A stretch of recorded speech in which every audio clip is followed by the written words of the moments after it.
Bonjour et bienvenue au webinaire Comment parler de mesures de précaution environnementale durant les cours d'éducation prénatale.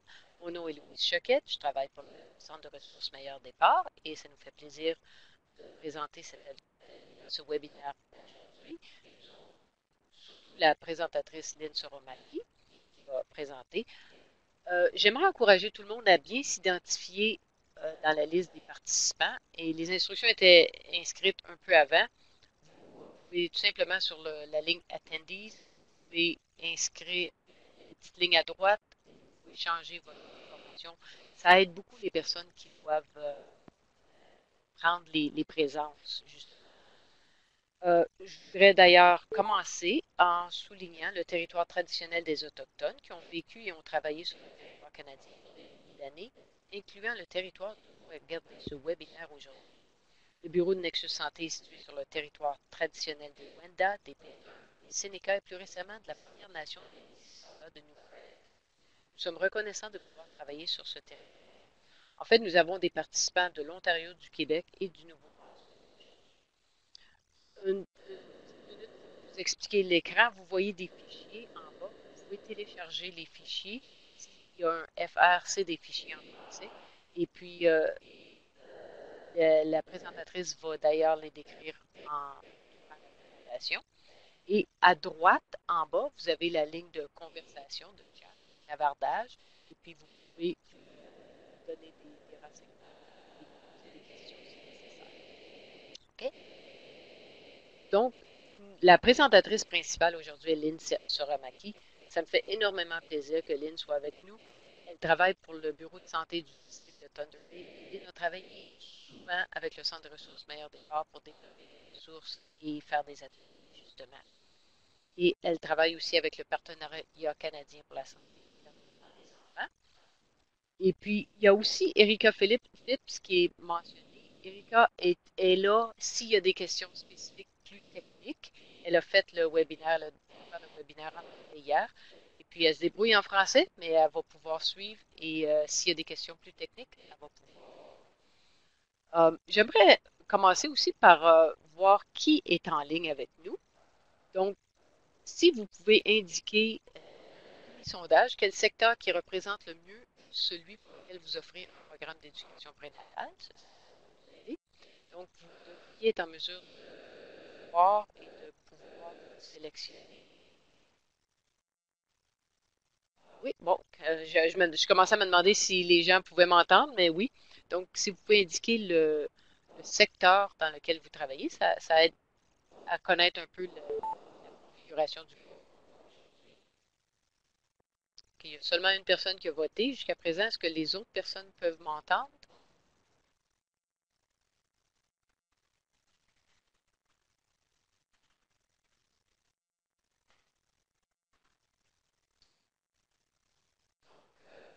OK, deux personnes en santé communautaire.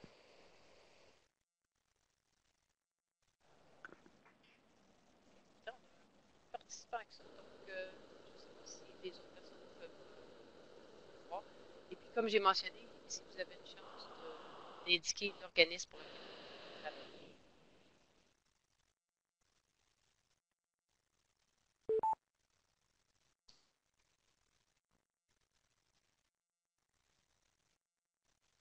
Et il paraît que mon micro n'est peut-être pas ajusté suffisamment. Je sais qu'on a une tempête de neige ici où je suis, moi, à Huntsville. C'est peut-être pour ça. Je vais essayer de rapprocher un peu le micro. Bon, je vois quelques personnes qui ont voté. Et il y avait à peu près 30 participants inscrits. Je soupçonne que les autres vont s'ajouter bientôt au groupe. Donc, je vais revenir à la présentation principale. Et puis, je vais donner la parole à Lynn qui va continuer le webinaire. Alors, bonjour tout le monde. Ça me fait plaisir d'être ici aujourd'hui. Il n'y a pas beaucoup de personnes qui pensent que je suis francophone parce que j'ai un nom qui finit avec Soramaki, qui est finlandais, mais c'est mon mari qui est finlandais. Je suis francophone. Fait qu'avant qu'on commence, je vais vous parler du PCSE en coup d'œil. Qu'est-ce qui est le PCSE? C'est une coalition d'organismes qui s'emploie depuis 2001 à protéger le fœtus et les enfants contre les substances chimiques toxiques et la pollution. Les membres du PCSC partagent diverses compétences dans le domaine de la santé publique, de la médecine, de la protection de l'environnement, des soins aux enfants et du droit et de la politique. Tu vois ici sur le portrait que les partenaires, on a 10 partenaires et 6 affiliés qui comprennent le PCSE.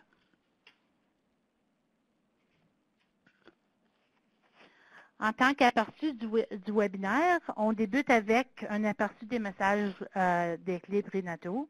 Nous allons aussi discuter le pourquoi et le comment réduire l'exposition aux substances toxiques. On partage avec vous des ressources utiles et on termine avec des questions-réponses et discussions.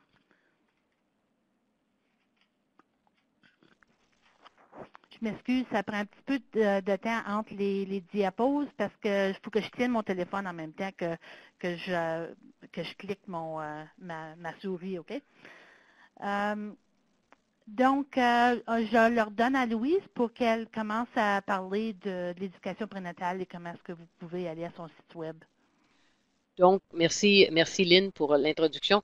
Donc, le Centre de ressources Meilleur Départ, il y a, en 2015, a créé un site web. Oups, excusez, je pensais que ça apparaîtrait tout de suite et ça n'a pas apparu. Un site web qui s'appelle Éducation prénatale, message clé pour l'Ontario. Et puis, l'idée de ça, c'était de s'assurer que toutes les personnes qui travaillent avec les personnes qui attendent un enfant, qu'on voit les mêmes messages. Donc, si la personne enceinte va chez son médecin, chez une sage-femme, à des cours d'éducation prénatale, que tout le monde ait les mêmes messages sur les 25 sujets qui sont inscrits ici. Donc, évidemment, aujourd'hui, on va davantage parler de mesures de précaution durant la grossesse. Ce sujet ici, je vais ouvrir ça. Et vous pouvez voir que la première page, c'est les messages clés qui devraient être donnés aux personnes enceintes à travers les cours d'éducation prénatale ou les rencontres prénatales, dépendant quel système vous utilisez. Et pour les intervenants, on a les preuves à l'appui. Donc, si on avance quelque chose, si on dit quelque chose dans les messages clés, ils peuvent avoir l'information supplémentaire sur le sujet. Et puis, vous voyez les références, disons 3, 4 ici. Si vous allez dans l'onglet de références, vous avez toutes les références qui sont pertinentes à ce sujet-là. Et plusieurs liens étaient brisés. Je viens de presque tout réparer. Évidemment, c'est un travail continu de tout mettre ça à jour. Il y a aussi des ressources et liens sur les sujets, certaines choses qui peuvent être données aux parents, certaines choses aux futurs parents, ou certaines choses pour les intervenants.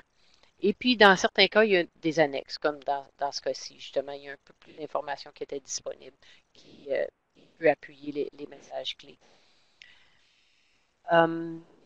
OK, si vous voulez donner les messages clés aux parents en tant que feuillet disponible, tous les messages clés peuvent être imprimés, donc un résumé qui est facile à donner aux parents.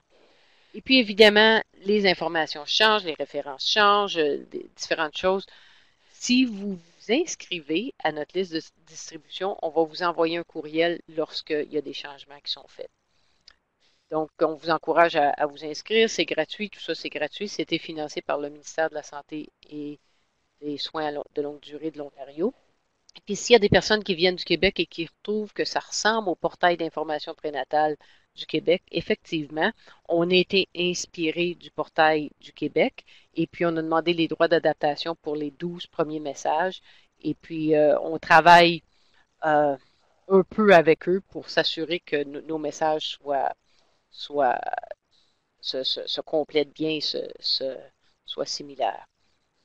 OK, je vais revenir à la présentation PowerPoint et puis je vais laisser Lynn continuer à parler. Donc, c'est ça, quand vous voyez cette image-là, c'est parce que ça se réfère exactement au message clé d'éducation prénatale de ce site web-là.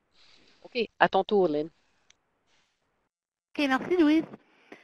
Donc, en temps d'éducation prénatale au fait de précaution à prendre durant une grossesse, Vous voyez qu'il y a à peu près 6 sujets, là. Réduire l'exposition aux substances chimiques courantes, produits de soins personnels à éviter ou sur lesquels s'interroger. On va se concentrer aujourd'hui sur notre présentation sur ces 2 sujets-là. Mais en fait, c'est encore important de aussi aller au site web de Louise pour avoir plus d'informations sur le Conseil de sécurité pour le voyage, la santé et la sécurité au travail, soins des animaux de compagnie et la source d'informations supplémentaires aussi, parce que c'est encore important à savoir ça aussi.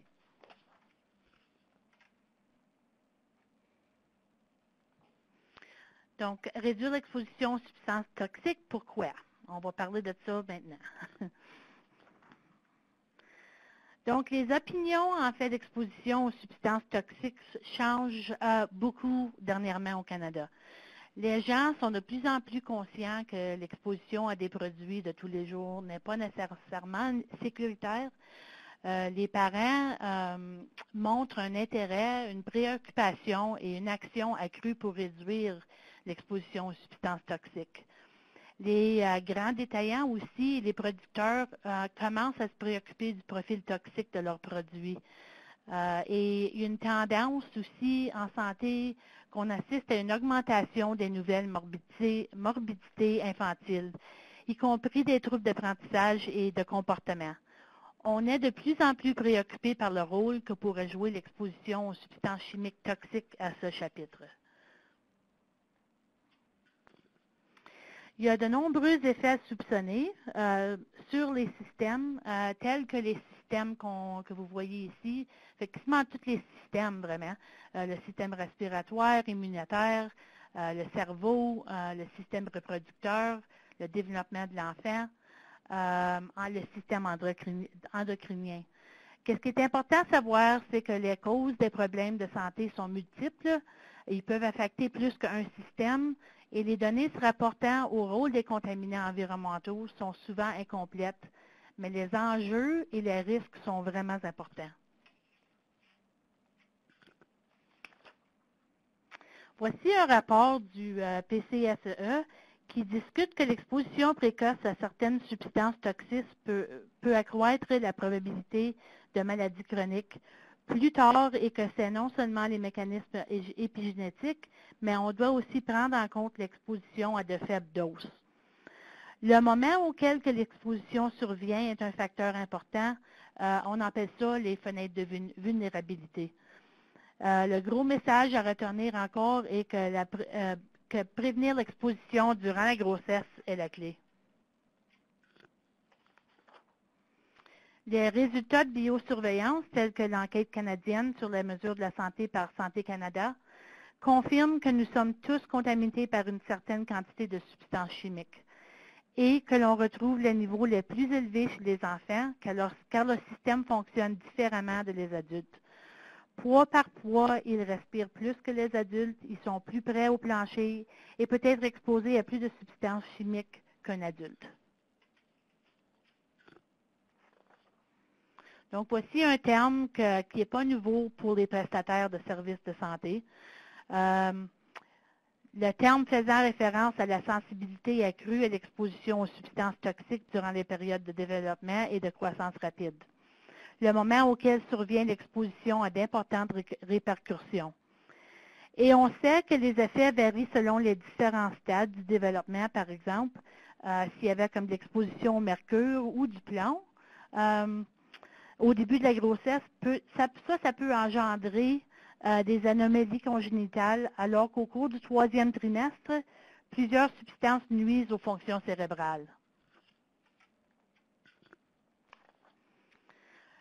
Donc, vous avez vu ça aussi, l'illustration de la fenêtre de vulnérabilité durant la période prénatale qu'on rencontre souvent dans notre ouvrage. Ici, cette diapose-là, les messages importants à retenir, c'est que le corps de la mère constitue le premier environnement. Il y a plusieurs contaminants qui peuvent traverser le placenta et que les niveaux de contaminants peuvent être plus élevés chez le bébé que dans le sang de la mère. En tant que personnes communautés qui sont plus exposées aux substances, ça peut être causé par de nombreuses raisons. La pauvreté augmente les risques. Donc, quelqu'un qui a une nutrition moins saine, qui a moins de calcium dans leur diète, ça peut aider à accumuler du plomb dans leur sang. En tant que logement insalubre, les quartiers avec les maisons pauvres sont souvent près des industries environnantes où il peut y avoir plus de substances chimiques dans l'air et l'eau. Ça, c'est comme une des exemples. Différences culturelles, ceux qui mangent beaucoup de poissons peuvent avoir des niveaux plus hauts de mercure dans leur sang. Et certaines cultures qui utilisent du maquillage, qui souvent ils obtiennent leur maquillage de d'autres pays qui n'ont pas de régulation de plomb, et on peut trouver du maquillage avec beaucoup de plomb. Donc, ça, c'est concernant aussi. D'autres qui sont encore, qui supportent un plus grand fardeau, les emplois des parents. Les fermiers, par exemple, ils utilisent des pesticides pour leurs champs. Les enfants qui vivent sur une ferme peuvent être exposés aux pesticides à l'intérieur et à l'extérieur de la maison. Ils peuvent ramener les pesticides qui ont adhéré à leur peau, à leurs cheveux et vêtements dans la maison. J'avais un exemple de ça quand j'étais plus jeune. J'avais une amie, j'allais toujours chez elle. Puis son père, il était dans le champ, puis quand il revenait à l'heure du midi pour son dîner, il n'enlevait pas ses bottes, puis il n'enlevait pas son linge qu'il travaillait avec, les pesticides. Donc, quand elle arrivait, elle avait juste 2 ans, lui, il s'assisait à sa chaise, puis elle venait, puis elle grimpait sur lui. Donc, ça, c'est un exemple que les pesticides sont allés sur elle aussi parce qu'elle grimpait sur lui puis il n'avait pas eu le temps de changer son linge. Ça, c'est très important de faire sûr que si tu travailles à un hôpital ou si tu travailles comme fermier ou si tu travailles dans un autre emploi où c'est qu'il y a des substances chimiques, de faire sûr de toujours enlever ton linge puis enlever tes bottes pour pas qu'on transmette ça aux enfants. On a une chance de développer notre cerveau. C'est très important de le protéger, débutant avec l'exposition prénatale. Donc, la preuve, de plus en plus de preuves démontrent que l'exposition précoce et d'autres substances toxiques courantes peuvent nuire au développement du cerveau. La neurotoxicité du plomb et du mercure est bien établie, mais l'exposition prénatale au BPA, par exemple, est associée à des changements du comportement qui se traduisent, entre autres, par de l'anxiété, de l'agressivité et de l'hyperactivité ou de la dépression. Ça, il y a moins d'informations sur ça. Mais ça commence. En tant que l'exposition du PBDE, ça survient avant la naissance ou durant l'enfance. C'est associé avec des altérations de l'attention ou de la coordination motrice fine et de la cognition. Les PBDE, c'est des retardants à feu. Ils sont plus, on les a plus au Canada, mais on peut encore les trouver dans la terre ou dans la poussière, des choses de même. De plus en plus de données indiquent que certaines substances chimiques agissent comme des perturbateurs endocriniens. Donc, on a parlé du BPA dans l'autre diapositive. Il y a divers effets qui sont reliés aux expositions prénatales et périnatales. Les produits chimiques qu'on appelle les obésogènes causent une altération du métabolisme du sucre et des graisses, donc un risque accru d'obésité. Il y a 800 substances chimiques qui sont présumées d'être des perturbateurs du système endocrinien. Il est important de noter que la plupart des substances chimiques utilisées aujourd'hui n'ont pas été testées pour évaluer leurs propriétés potentielles de perturbation endocrinienne. Le rapport par le Programme des Nations unies pour l'environnement et l'Organisation mondiale de la santé conclut que les substances chimiques perturbant le système endocrinien ont la capacité d'interférer avec le développement et le fonctionnement des tissus et des organes, pouvant ainsi altérer la susceptibilité à divers types de maladies au cours de la vie. Il s'agit d'une menace mondiale qui doit être éradiquée. Donc ça, c'est comme professionnel ou comme prestataire de services de santé, on doit essayer de parler de l'exposition des substances chimiques dans notre travail avec nos clients, surtout quand on fait des cours prénatales ou d'autres d'autres chances d'autres fois quand on a la chance de parler avec d'autres clients. Il y a 3 sources d'exposition importantes à noter. L'air extérieur, donc l'air extérieur, sur les exemples, ça peut être les industries, ça peut être les véhicules. L'air intérieur peut être une vieille maison. La maison, elle a probablement de la peinture, de la vieille peinture qui a beaucoup de plomb. Ça peut engendrer de la poussière. Donc, les jeunes enfants sont plus près du plancher et mettent souvent leurs mains dans la bouche. Donc, plus de chances d'exposition de plomb. Les aliments, comme il y a certains aliments comme les fruits, les légumes, qui ont des pesticides. Il y a l'emballage qui est utilisé pour certains aliments aussi qui peuvent avoir une source d'exposition des produits, des substances chimiques. En tant que produit de consommation, ça peut aussi être retrouvé dans la poussière. Des retardants de feu, comme on parlait avant, sont souvent dans la poussière. Et si tu remarques quand tu t'assis et tu regardes la télévision, tu vas voir qu'il y a tout le temps beaucoup de la poussière. C'est parce qu'il y a beaucoup de retardants de feu dans ces produits de consommation-là, comme la télévision, les jeux de vidéo, des choses de même. Donc, il est très important d'essayer à aider les gens à diminuer leurs expositions. Et encore un message à retenir que pour toutes les sources, les expositions sont souvent multiples, ce n'est pas juste une substance. OK. Donc, je vais retourner à Louise. Oui. Et elle va faire une coupe de vote. Louise? Oui, je voulais faire une coupe de vote, mais je voudrais juste que tu expliques un petit peu plus qu'est-ce que tu voulais dire par la poussière à l'intérieur près des télévisions et des jeux vidéo puis tout ça. Juste pour m'assurer que ce soit clair pour tout le monde. Est-ce que ça attire la poussière, ces éléments-là? Ben, c'est parce que dans une télévision, par exemple, la télévision, puis les jeux de vidéo, ça vient bien chaud. Parce que, tu sais, quand ça fait longtemps que tu as ta télévision allumée, là, tu vas voir que ça commence à chauffer. Quand ça chauffe les retardants de feu, ça. Puis quand ça chauffe, ça revire comme en poussière. Fait que là, c'est ça qui arrive, là. Les retardants de feu, ils rentrent dans la poussière de même. OK, parfait. Merci beaucoup pour la clarification. Donc, comme... Oui, puis Oui, juste une autre chose à propos de ça. vas-y. Quand on fait de l'éducation sur l'activité physique, tu sais, faites sûr que vos enfants sortent dehors puis qui n'ont pas du screen time, qu'ils appellent, là, qui ne regardent pas souvent la télévision. Ça, c'est un autre exemple ou un autre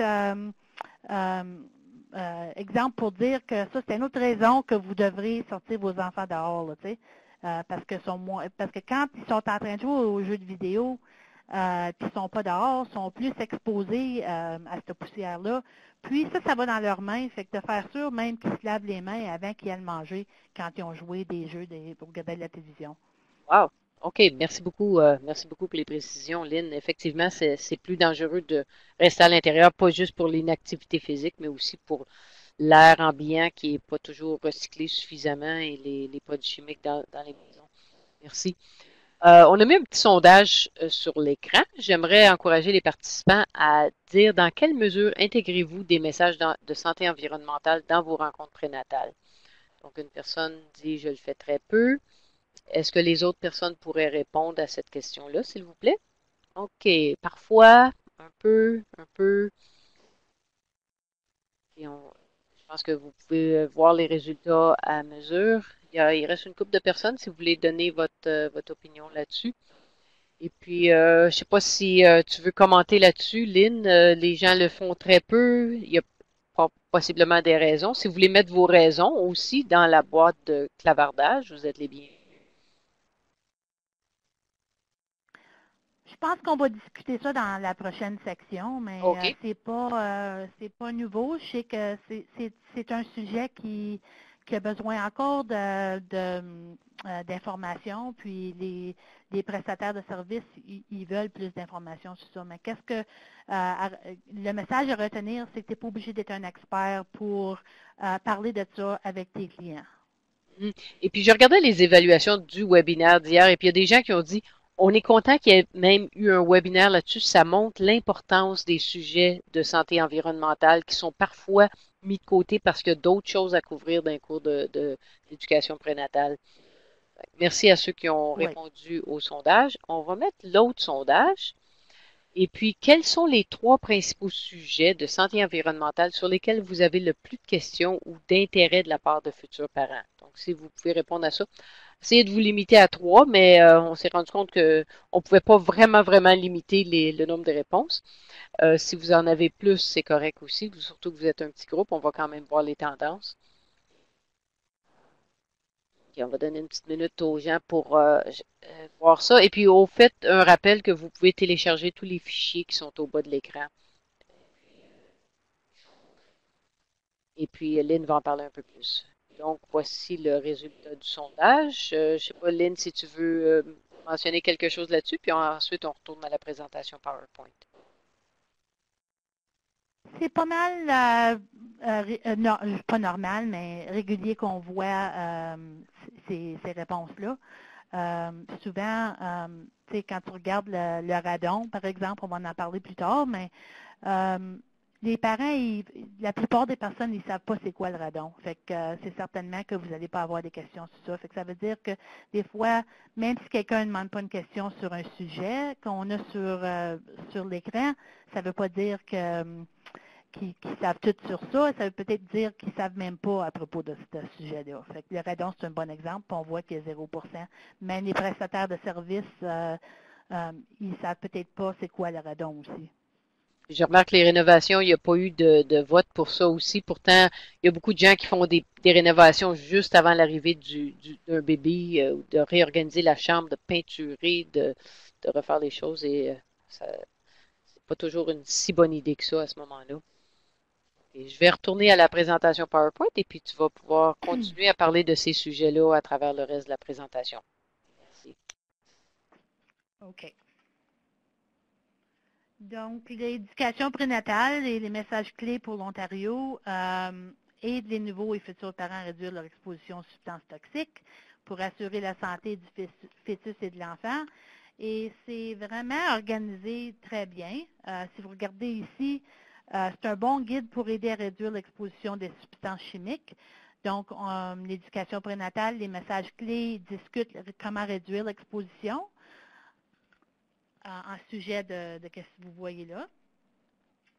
Je vais en parler un petit peu plus tard. Là. En tant que les messages clés aussi, ils offrent aussi de l'information à propos des produits, puis les produits sont, il y a d'autres produits qui sont plus sûrs à utiliser.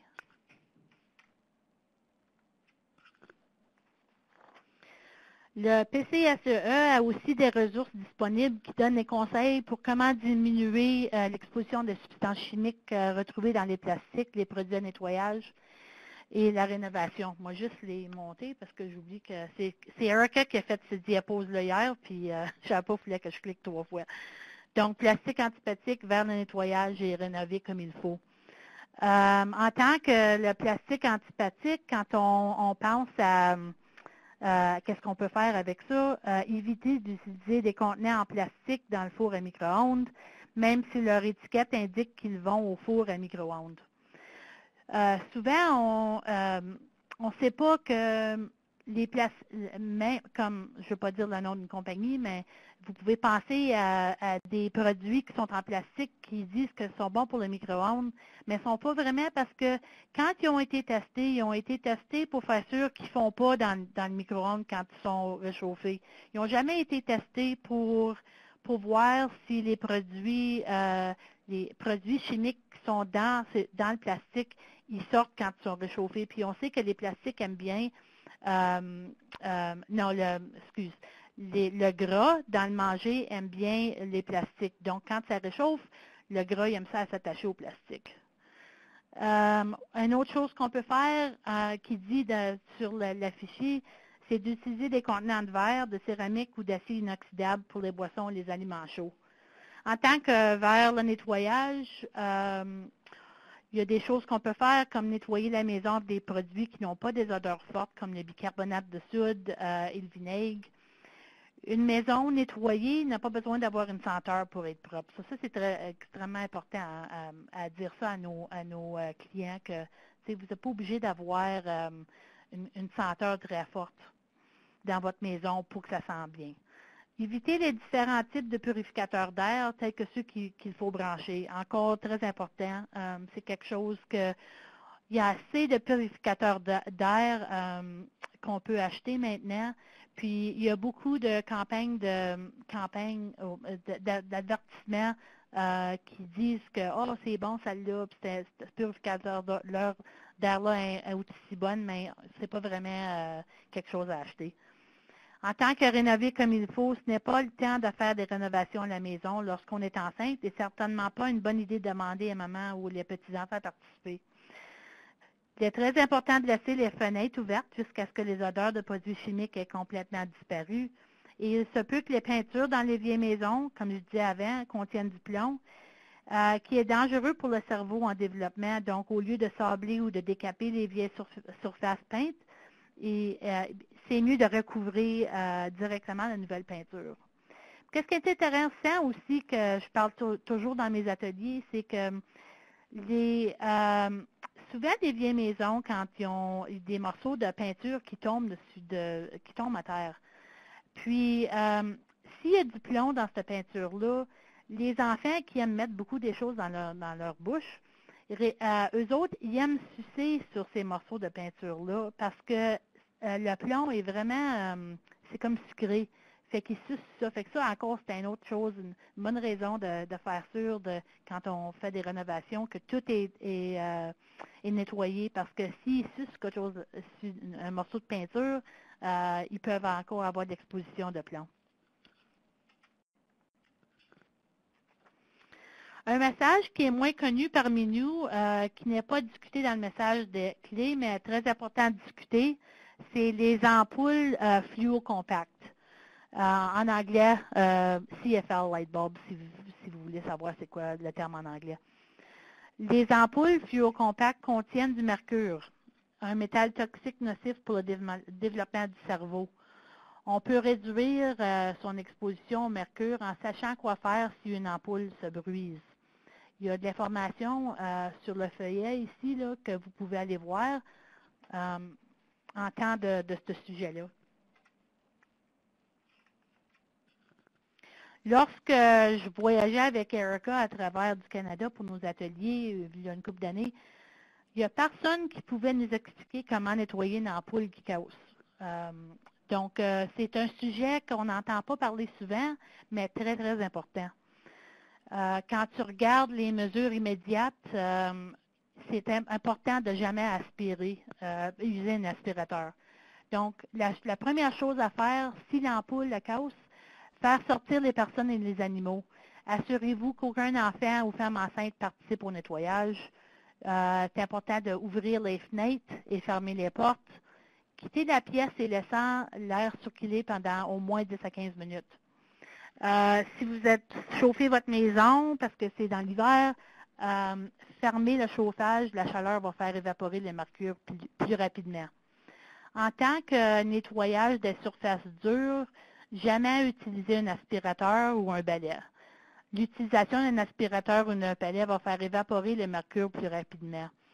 Donc, en portant des gants en caoutchouc, ramassez les plus gros fragments à l'aide d'un morceau de carton rigide et utilisez du papier collant pour ramasser les petits éclats de verre et toute trace de poudre. Essuyez les surfaces dures avec un essuie-tout ou un chiffon humide ou une linguette jetable humide. Numéro 3, donne des conseils pour nettoyer un tapis. Et numéro 4, donne du conseil comment se débarrasser d'une ampoule brisée. Donc, vous pouvez trouver cette information-là sur le site web du PCSE. Et je pense qu'on l'a dans le fichier en bas là aussi, il me semble. C'est qu'en français, il n'y avait pas un document téléchargeable en PDF, c'est juste sur le site web que c'est disponible en HTML. OK. Il y a aussi la Santé Canada que vous pouvez rechercher de l'information. Il y a toujours de l'information là aussi. Donc, je parlais avant du radon, que ce n'est pas vraiment un sujet qu'on entend parler souvent, mais que ça s'en vient un petit peu plus, on a besoin de faire plus de la sensibilisation sur ce sujet-là. C'est un gaz qui est radioactif naturellement présent, qui provient de la désintégration de l'uranium, retrouvé dans le roc et le sol. Le radon pénètre dans les maisons par les fondations et peuvent s'accumuler au point d'atteindre des concentrations nocives dans l'air intérieur. En quantité suffisamment élevée, le radon constitue la deuxième principale cause du cancer du poumon. Le risque de développer un cancer du poumon est beaucoup plus élevé s'il y a d'exposition simultanée, je voulais dire en anglais, à la fumée du tabac. Toutes les maisons devraient faire l'objet d'un test. Les gens peuvent acheter une trousse qui prend 3 mois pour mesurer facilement la concentration de radon dans leur maison. Puis le test, ils disent que c'est mieux de le faire en hiver, quand tout est fermé dans la maison, les fenêtres. Fait que d'habitude, de janvier, février, mars, c'est un bon temps de faire le test. Ils peuvent se procurer d'une trousse de mesure dans certaines quincailleries ou ça peut être commandé en ligne aussi.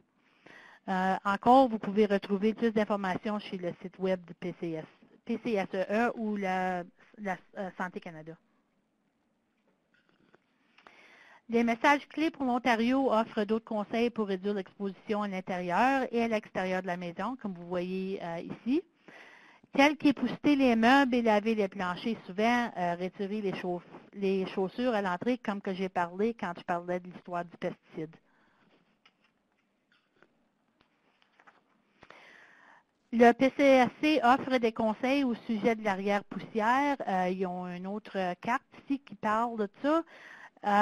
Et comme que c'est pareil, un petit peu pareil comme qu'on discute d'un message clé du meilleur départ. Donc, comment nettoyer souvent les planchers avec une vadrouille humide ou un bon aspirateur, c'est très important. Aussi, c'est important d'utiliser un linge humide pour l'époussetage.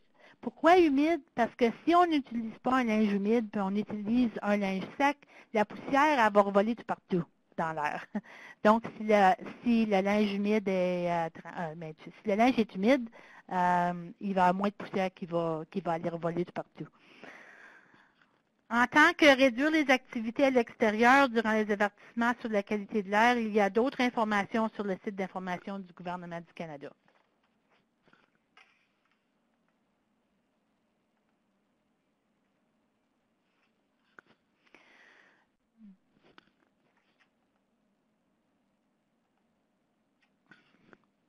Les messages clés d'éducation prénatale donnent aussi des conseils en tant que produits de soins personnels à éviter. Donc, les produits autobronzants, les vernis à ongles, qu'est-ce que c'est faire quand on est enceinte avec ça, les cosmétiques contenant des substances toxiques. Et le PCSE a aussi développé des ressources en termes de conseils sur les soins personnels pour le parfum. Donc, dans le Centre Meilleur Départ et le PCSE, ils discutent des choses comme éviter les produits dont la liste d'ingrédients contient le terme parfum ou fragrance. Ce terme peut contenir un ingrédient tel que le phthalate ou le phthalate, qu'on appelle en français, un type de produit chimique utilisé pour augmenter la persistance d'un parfum. Ça peut interférer avec le système hormonal du corps et peut causer des problèmes aussi quand on est en l'exposition du phthalate durant la grossesse a aussi été associée à des anomalies congénitales des organes reproducteurs masculins et d'autres effets indésirables. Les produits chimiques contenus dans les parfums peuvent être respirés et absorbés par la peau aussi. Je vais juste monter des ressources que nous, le bureau de santé du district de Thunder Bay, a fait il y a une couple d'années. Et on avait fait une campagne de sensibilisation sur le triclosan, qui est un antibactérien, un produit antibactérien. Puis, on a fait la campagne de sensibilisation sur ce sujet-là parce que il y a plus en plus on est plus concerné maintenant avec les produits antibactériens parce qu'ils causent des problèmes avec j'essaie de trouver le mot, la résistance des antibiotiques. Donc, c'est très important quand tu vois un produit qui dit antibactérien, comme souvent tu vois ça, le savon pour la vaisselle, ça va dire antibacterial ou antibactérien. Essayez de ne pas user ce produit-là. On a aussi fait des petites ressources qui parlent des salades de ton enfant et aussi les produits de soins personnels et votre santé. On avait des gens qui nous demandaient, on va avoir une petite ressource qu'on peut mettre dans notre poche pour que ça soit plus utile à utiliser.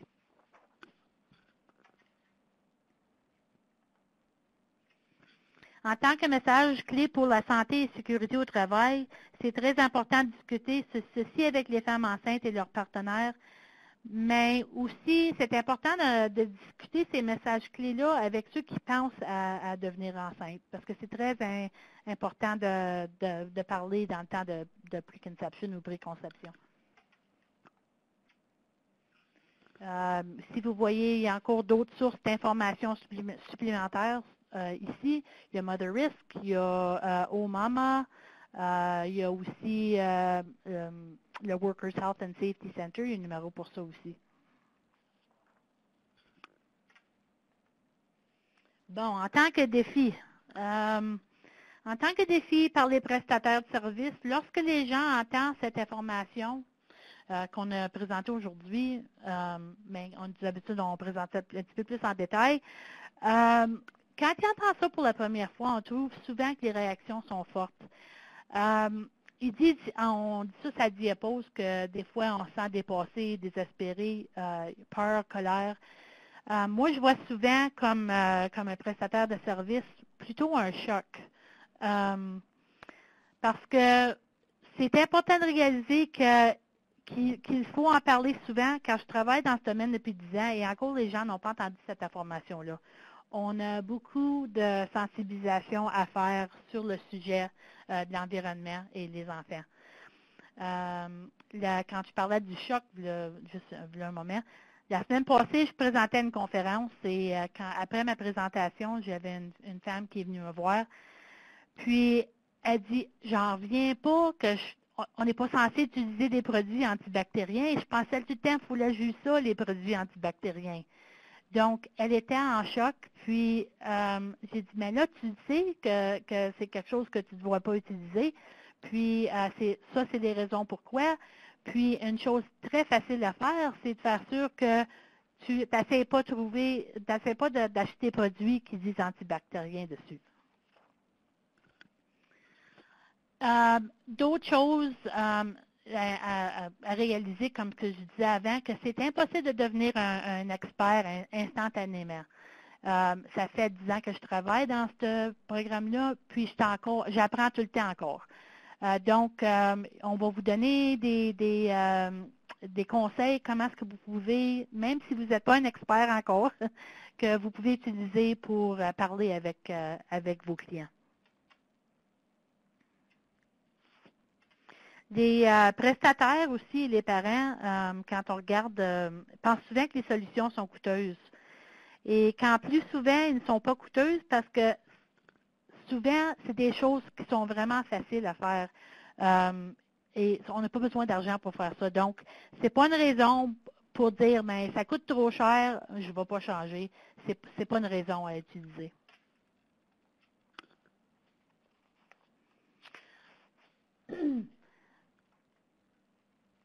Donc, les défis à relever par les parents et les familles. En tant que défi, les prestataires et les parents pensent souvent, je viens juste de dire ça, que souvent les solutions sont coûteuses. Je regardais le méchant papier. Fait que ça c'est relié à ce que je disais ici, numéro 12. Certaines solutions sont plus coûteuses que d'autres.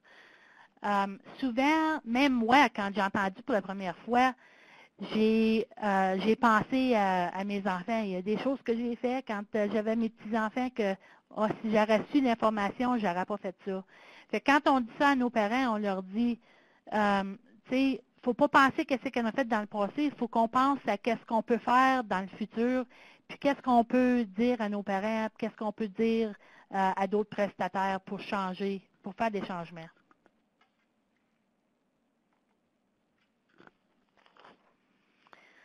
Donc, qu'est-ce qu'on peut faire pour aider les parents et les prestataires? On peut faire des changements tranquillement. Un changement par mois, c'est pas une affaire dure à faire. Puis quand on fait un changement par mois, on peut en faire, 12 par année. On peut personnaliser notre approche. On peut parler des changements qu'on a fait nous autres mêmes, et puis on peut leur donner des exemples. Moi, souvent dans mes ateliers, je leur dis, quand j'ai commencé à changer mes produits à nettoyage, j'ai commencé à utiliser du bicarbonate de soude. J'ai commencé à nettoyer mes robinets avec ça. Puis après ça, j'ai commencé à nettoyer mes planchers avec de l'eau et du vinaigre. Ça, quand on pense aussi, utiliser des produits de nettoyage qui ont moins de produits chimiques, c'est bien mieux pour les enfants, puis encore bien mieux pour les animaux aussi. Parce que quand on pense les enfants, quand ils marchent sur le plancher, il y en a les plus petits, eux autres, ils se mettent les mains souvent sur le plancher. Les chiens, ils ont leurs pattes sur le plancher. Quand il y a des produits chimiques, ça va direct sur leurs mains, puis eux autres, ils mettent ça dans leur bouche. Fait que, juste leur dire des conseils de même, ça l'aide vraiment. Favoriser des solutions peu coûteuses ou gratuites. Discuter que les solutions ne sont pas coûteuses. Elles peuvent sauver de l'argent, comme que j'ai dit. Quand on n'achète pas des purificateurs d'air, par exemple, sont assez chers, les purificateurs d'air. Fait que si on peut dire, OK, tu n'as pas besoin des purificateurs d'air dans ta maison, enlève-les, on peut sauver beaucoup d'argent. En tant que même les plastiques, quand on parlait de les plastiques antipathiques, quand on va à l'épicerie, on peut dire à nos clients, quand tu vas à l'épicerie, à place d'acheter des cannes de sauce à spaghetti, peut-être tu veux regarder à acheter des bouteilles en vitre de sauce au spaghetti parce que tu peux réutiliser ces bouteilles-là.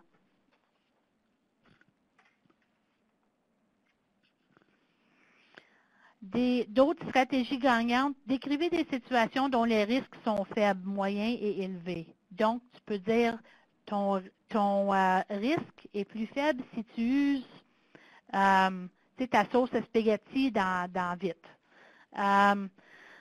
Tu peux avoir plus de risques si, mettons, tu chauffes ta sauce à spaghetti dans un contenant en plastique au micro-ondes, à place de réchauffer sur une assiette.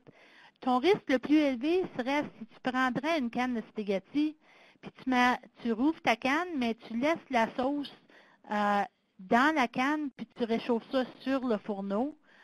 Ou même, souvent, nous autres, au nord de l'Ontario, on aime aller emmener nos cannes de sauce à spaghetti pour camper. Là, on met ça direct sur le feu, puis on réchauffe ça de même. Mais on sait qu'il y a du BPA dans les cannes, dans des cannes. Fait que ça serait ton risque le plus élevé, faire quelque chose de même. Fait qu'on peut décrire les situations en tant que les risques pour aider à faire comprendre nos clients. On peut transmettre des messages simples, comme quand je parlais, enlever vos souliers, épousseter avec un linge humide, des choses comme ça. Approchez, vous pouvez même avoir les enfants à aider à faire des choses de même aussi.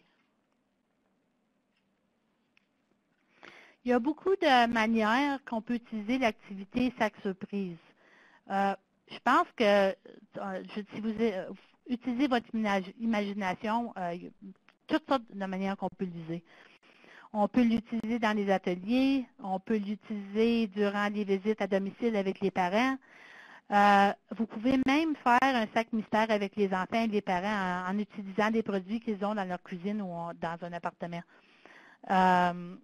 Vous pouvez utiliser dans des événements, avoir une table avec des produits et les gens viennent souvent à notre table pour discuter quand ils voient les produits.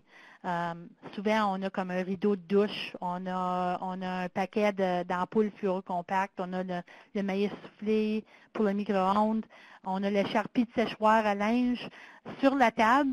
Puis, c'est vraiment intéressant parce que ça fait longtemps que je travaille en santé publique. Puis je pense qu'un des sujets le plus intéressant que les personnes ils reviennent à la table pour parler, c'est le sujet de l'environnement, la santé des enfants. Des fois, ils passent à côté de notre table, mais aussitôt qu'ils voient les produits sur la table, ils reviennent. Pourquoi tu as cette charpie de séchoir à linge-là? Puis ils commencent à nous demander des questions. Fait que c'est vraiment une bonne manière à aider les clients. Donc, vous pouvez retrouver l'information sur le sac Mystère sur le site web là aussi. On a aussi d'autres outils stratégiques qui sont disponibles. Il y a les messages clés, dont on parlait, du meilleur départ, le matériel du PCSEE qu'on peut voir sur le fichier, et le groupe du travail sur l'environnement des États-Unis, le Environmental Working Group qu'ils appellent, eux autres ici ont beaucoup d'informations, et aussi la Santé Canada. Donc, le projet 5 choses à faire du PCSEE a été développé car les parents voulaient des conseils simples et clairs. Les fournisseurs de services, eux autres, il y avait un intérêt accru. Ils se faisaient questionner par les clients. Ils ne possédaient pas toujours la formation et les connaissances nécessaires pour les questions liées à la santé environnementale des enfants. Donc, le but pour développer cette initiative-là, c'était de concevoir un module informatif simple destiné aux fournisseurs de services afin qu'ils l'utilisent dans les programmes s'adressant aux nouveaux et futurs parents, comme dans les classes prénatales, comme les visites à domicile. Comme je dis, vous pouvez utiliser n'importe quelle place. Donc, ils ont développé une vidéo en français, en anglais, et en Anishinaabe dans le site web, l'Anishinaabe pour les clients autochtones. Et vous pouvez retirer cette vidéo-là sur le site web du PCSEE ou le YouTube pour trouver la vidéo. C'est une vidéo qui est de 15 minutes de long, 13 minutes, excusez. Les ressources aussi, on a parlé des dépliants déjà, ils sont en 7 langues et sont simplifiés, et il y a des fiches conseils en français, donc les arrière-poussières, plastique antipathique, qu'est-ce que j'ai parlé avant, ça c'est les fiches conseils qui sont retrouvées dans les 5 choses à faire. On a eu beaucoup de commentaires quand on a fait les vidéos, et même en Ontario, à Thunder Bay, on a engagé les familles autochtones pour nous aider avec les vidéos. À Toronto, on a engagé des familles d'immigrants qui nous ont aussi donné de l'information à propos du vidéo. Et ça, c'est ce qu'ils ont indiqué. 90% ont indiqué que les vidéos étaient utiles et d'autres choses. Les prestataires de services aussi. Encore, ils ont vraiment trouvé que l'information est très intéressante et utile. Donc, le vidéo, ça c'est le devant du vidéo, est 13 minutes de long. Et en tant que prestataire de service, j'utilise les vidéos souvent, avec n'importe quel âge, n'importe quelle personne. Et j'utilise souvent avec les Autochtones et les non-Autochtones dans notre région. Les conseils sont vraiment faciles à se rappeler. J'ai une petite histoire, j'étais dans une communauté il y a une couple d'années. On avait juste un ordinateur, puis on n'avait pas de projecteur. Donc, on avait 12 petits-enfants, ils étaient de 5 ans à 10 ans, qui étaient tous en avant de l'ordinateur. Puis, ils regardaient la vidéo 13 minutes de temps. Et j'ai dit, après que la vidéo était finie, j'ai dit, vous rappelez-vous des 5 conseils? Puis le petit de 5 ans s'est levé très fort, puis il sautait de partout. Puis il dit, bust that dust, qui voulait dire arrière-poussière. Il était vraiment excité qu'il s'avait rappelé d'un des conseils. Fait qu'on utilise les vidéos très souvent, même dans notre projet avec les Autochtones, dans toutes les communautés, et on a beaucoup, beaucoup de succès à intégrer cette vidéo-là dans nos classes prénatales à Thunder Bay, dans nos visites à domicile. Donc, c'est vraiment même si vous avez pas, même si vous voulez juste montrer cette vidéo-là, puis vous avez trop, vous avez pas, vous pensez que vous n'avez pas confiance de parler d'autre chose, les vidéos vraiment vous donnent la chance d'expliquer sans être obligé d'en parler, là, tu sais. En tant que des exemples provenant de Thunder Bay, on fait beaucoup d'ouvrages avec les enfants autochtones. Notre bureau de santé à Thunder Bay et l'organisation Nation Anishinaabeg, j'espère que j'ai traduit correct en français, s'appelait avant l'Union des Indiens de l'Ontario. On travaille ensemble sur un projet qui s'appelle le Caring for Mother Earth Project, ou le projet Prendre soin de la Mère Terre. Notre projet a 4 différents ateliers qui discutent l'importance de prendre soin de notre environnement et de nos enfants et de protéger contre les substances chimiques. On utilise des histoires culturelles. Les participants peuvent être autochtones ou non autochtones. Ça, c'est un portrait de notre première ressource qu'on a développée. Elle a juste eu 5 ans au mois de décembre. Et si vous voulez plus d'informations sur notre projet, vous pouvez me contacter sur mon courriel qui est en dernier, ou à 807-625-8823. Donc, les mesures doivent être entreprises sur plusieurs plans. La protection de la santé environnementale des enfants nécessite une approche d'échelon multiple. Donc, les dirigeants, les décideurs politiques, les prestataires de services comme nous qu'on faut faire la promotion de la santé, les parents, les familles, la population, par faire des gestes concrets qui sont posés chaque jour afin de prévenir et de réduire les expositions. C'est très important. C'est pour ça qu'on faut qu'on aide à informer les parents sur ce sujet-là.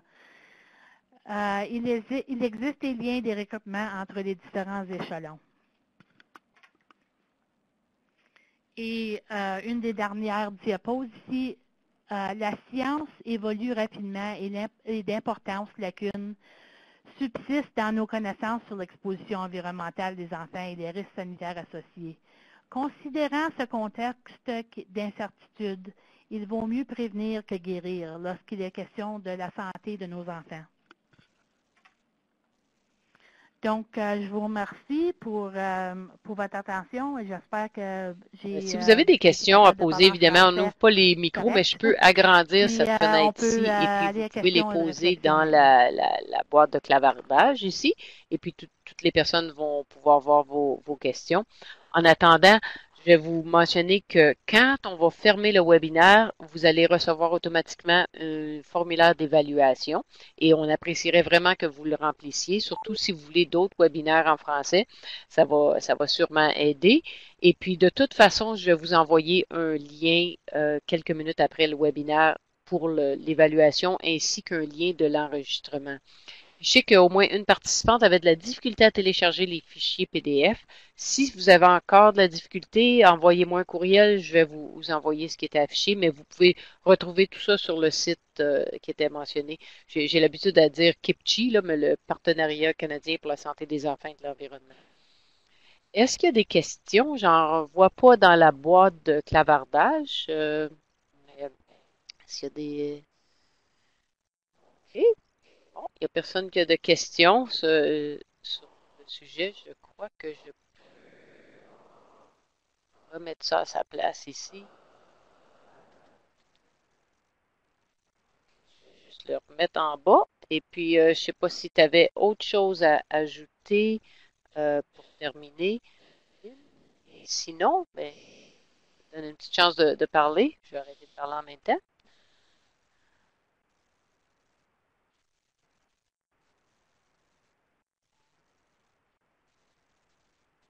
OK. Je suis fière, je n'ai pas perdu la voix parce que j'avais peur de perdre la voix là, pendant que je parlais. Oui, fait qu'un gros remerciement à notre centre ressources de Meilleur Départ pour avoir fait le webinaire aujourd'hui. Le CPSE. Au fait, je remarque qu'il y a une question dans la boîte de clavardage. La question, c'est qu'est-ce qui est toxique dans les charpies de séchoir à linge?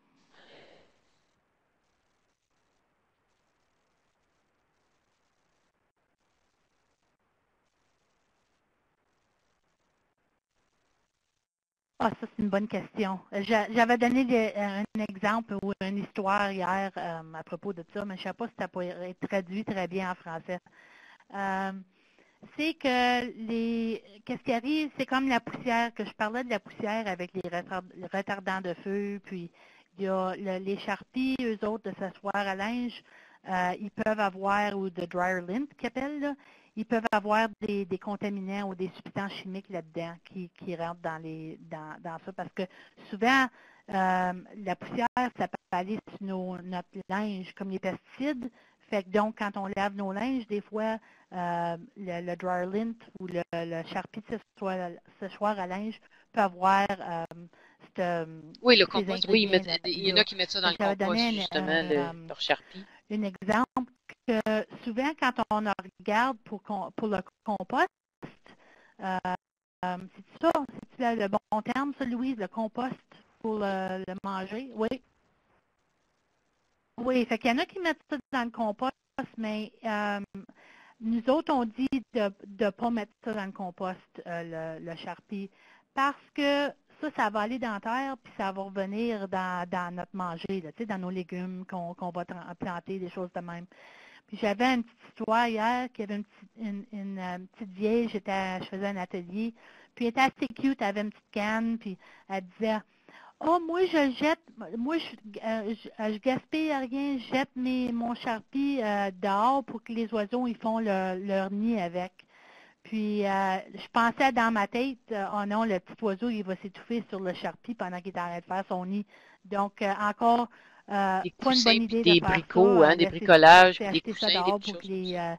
les oiseaux les prennent. Et Ouais, même, ouais. il y en a des personnes qui usent le charpie pour même faire euh, euh, comme faire voyons, Et bon, donc, merci. Je vois pas d'autres questions des qui bricots, s'affichent oui, et je oui, suis c'est sûre que ça. tout le monde a beaucoup Fait d'autres que choses à faire. ça, c'est une autre Donc, je chose. vais J'ai jamais remercier fait du Lynn pour la bricolage avec présentation le et charpie Erica qui aussi. était J'espère que ça disponible s'il y l'a avait des questions répondu à ta difficiles question, aussi, qui Sandra. étaient en disponibilité.